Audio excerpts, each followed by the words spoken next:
Welcome to Fun and Games Side Quests. Every episode is a different host sharing a video game they love and why they love it.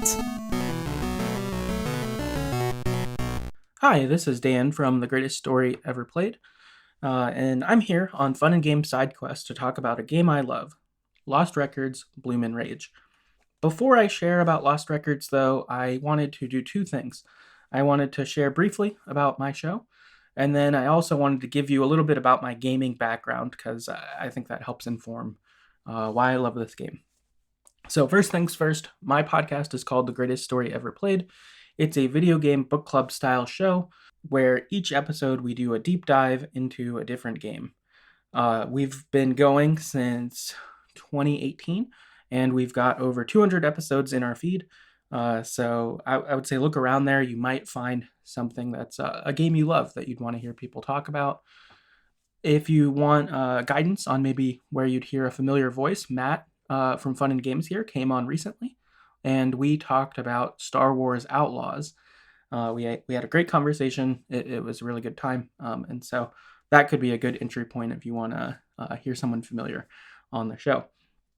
And then for my gaming background, I wanted to call out that I really love Life is Strange and Telltale's Walking Dead. Those two games were really influential in getting me into gaming, getting me to start my podcast, all of that stuff. And I think that's important because Lost Records, Bloom and Rage is very much so part of that genre of games. So I think knowing about that about me is helpful. I think if you're someone like me, I think Lost Records probably should be higher on your list. And I guess if you're not like me, then Lost Records may not change your mind either. So, okay, what I wanted to do with the bulk of our time is share 3 reasons why I love Lost Records.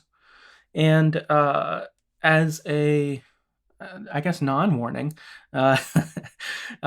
these 3 reasons don't have spoilers in them. So you can listen ahead.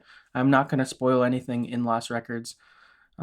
So you're free to listen. Also, if you do want to hear a very deep dive version of my thoughts on Lost Records, we have 2 episodes on our podcast about this. This game initially came out in two episodes, and we did an episode, and we ourselves podcasted on each episode separately. So there's probably 2 or 3 hours worth of time talking about this game if you want the really deep version. But for our time, again, we're going to go through 3 reasons why I love Lost Records, and they have no spoilers. The first one being is I love this game because it was created by the original Life is Strange team over at Don't Nod. And if you're like me, something that we've certainly observed is this style of game can be really hit and miss. If you take the Life is Strange series, for example, not every game in that series is good. Some are good, some are okay, some are not so good. Or you see that with Don't Nod themselves. You see that for Telltale, right? When Telltale started, they had several games that came out. They were all really great, and then they kind of spread too wide, and some of them were less good than others. Or Supermassive games, who you know from like Until Dawn or The Dark Pictures or The Quarry. Again, right, not all of those games are equally good. Some are good, some are okay, some are not even that. You get this kind of wide range. And so for Lost Records, for me, this being created by the original Life is Strange team meant a lot. I think that gave me confidence going into the game because I've seen them be successful.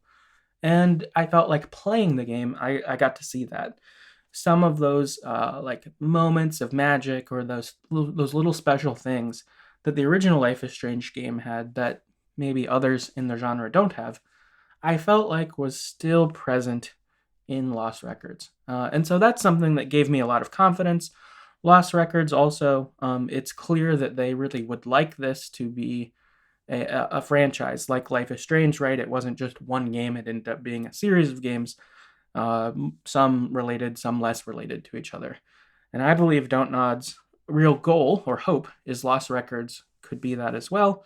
And I think having the original Life is Strange team behind it, I feel hopeful that that can happen, and I saw pieces of that magic playing this game.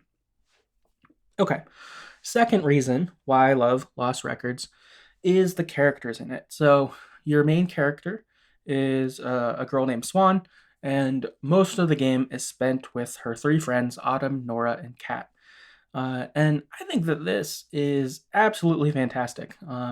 I like playing women-led games, right? You get that with Life is Strange, Max and Chloe, being prominent in this, and you get that I feel like even further here. That the four characters who in this game, who I just mentioned, they take up I would say almost all of the dialogue and interactions. Like there's very little characters outside of them that have a space. There are characters that have lines and have a part in the plot, but really this game is focused on these four women, and this is really cool and not something I've seen. Although I've played a lot of games, I don't think I've seen something so women led here. So that's super cool. Also, really enjoyed getting to know each of these characters, seeing what they're like, seeing them interact with each other. It was super enjoyable. I would say if I was trying to describe what these kind of feels like, you could say it's maybe kind of like the movie Stand By Me, except it's girls in the 90s. And then also being Don't Nod, there's some supernatural sci-fi type element to it as well. But this really landed and worked for me. It was people and a place that I liked spending time in, and was really cool. And I would say also, I enjoyed spending time with these characters so much that when I finished the game, I spent the next several months just reading fan fiction about Lost Records because I just wanted to spend more time with these characters. I enjoyed them that much. And this really stood out to me because I'm not typically a fan fiction person. The only time I've been into fan fiction was when I finished Life is Strange. After I played that, I was like, I need more Max and Chloe. And probably spent like, I don't know, a year probably just reading all sorts of different fan fiction because the community and fandom has a lot of great, thoughtful people who have cool stories to tell that they added with that. And so I was like so hooked with Life is Strange in that. And then I didn't read fan fiction again for anything, even though I've loved plenty of games and stuff until Lost Records came. And then that same feeling was there of I've got to spend more time with these characters. I really enjoyed this setting. I really enjoyed this world. I would like to see more of it. And so that to me felt like such a, I don't know, solid stamp of approval in my, I don't know, mind or heart or something like that, that like I've got to spend more time with them, and that I was doing that. So, yeah, that's reason number two. Absolutely love these characters. Spending time with them in their world was a real treat. Finally, reason number three why I love this game is the music in the game. This game has a fantastic soundtrack. Again, I know I keep calling back to it, but it's because you have to. The original Life is Strange game, the soundtrack in that, I absolutely loved. Tons of those songs ended up on playlist. I listened to them a whole lot. And I found the same thing happening to me again with Lost Records. Ruth Raidlet, Nat Walker, and Adam Miller, the three of them did multiple songs on this soundtrack. They were kind of, I'd say, you're like OST of sorts in a lot of ways. Three songs that they did that I really loved were called Dreamers, Wild Unknown, and The Veil. They're all awesome. And they each had that Life is Strange-esque moments in them, right? Where you would have a cool moment happen. You'd get like a cutscene, and you'd have a song overplay it, and you'd be brought in. If you like that in Life is Strange, you very much get that here in Lost Records. Other songs that were really great in the soundtrack, See You in Hell by Nora Kelly Band. That one gets integrated with the game some. Very cool. And then there's another song called The Sparks by The Doe. Also very good. And of these songs, I was like really drawn in. My like Spotify Wrapped the year this came out. These songs were all highly placed on there. Like I was hooked. This music was like my soundtrack for several months because I was so in. Another shout out I wanted to give in the music arena for this game is the characters talk about a band called Bikini Kill a lot because one of them is a big fan of the band. There aren't any songs in the game from Bikini Kill, but this game got me to listen to Bikini Kill. I'd never had listened to them before. They're awesome. They're this feminist punk band with 3 women and 1 man in the band, and it's awesome. It's so cool. Yeah, they kick ass. It's very cool. When I played this game, I ended up watching a documentary about Bikini Kill also. I was super in. This drew me in and got me to listen to music I hadn't before. So, wanted to shout that out too. Very cool stuff when it comes to music in this game. Okay, so those are my 3 reasons I love this game. One, that it came from the original Life is Strange team, and that gives me hope that the Lost Records franchise can continue and grow and be great. Second one is I loved the characters. I loved spending time with them.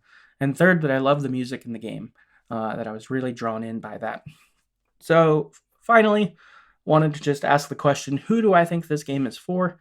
I think first and foremost, if you are someone who liked Life is Strange, you're probably going to like this as well. Especially if you were someone who, in Life is Strange, you really like the characters and the vibes. I think this game really has that. It does also include choices and things like that in Life is Strange, like Life is Strange did. I will say I think that part of the game is less good. There is some that is good, but it's not as strong as those. And I think with that in mind, I would say this game is not as good, quote unquote, as Life is Strange. So I wouldn't hold it as like this will be better than that, but I would say that if you're someone who likes that kind of stuff, I think you would like this.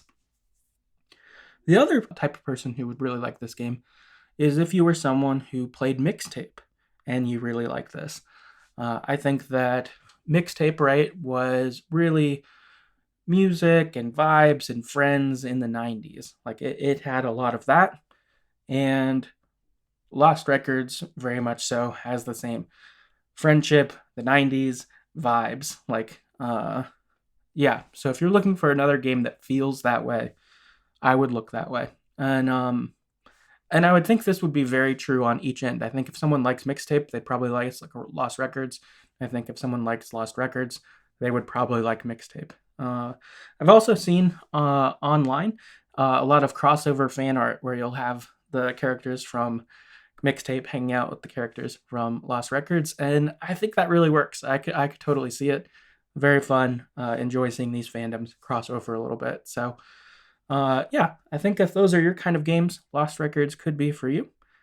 And yeah, those are my thoughts about Lost Records Bloom and Rage. Again, this has been Dan from The Greatest Story Ever Played. Thank you so much for hanging out, and happy gaming. Do you have a comic book you just can't stop thinking about? One that stuck with you years later? On Trade School, guest hosts get the mic to talk about a graphic novel that changed the way they see the world, or just made them fall in love with comics all over again. In just 5 to 15 minutes, you'll hear stories about the stories that real people love the most. Trade School, a short-form ongoing series about the comic book trade paperbacks we love and why we love them. Find it wherever you get your podcasts. CPOV. CertainPOV.com.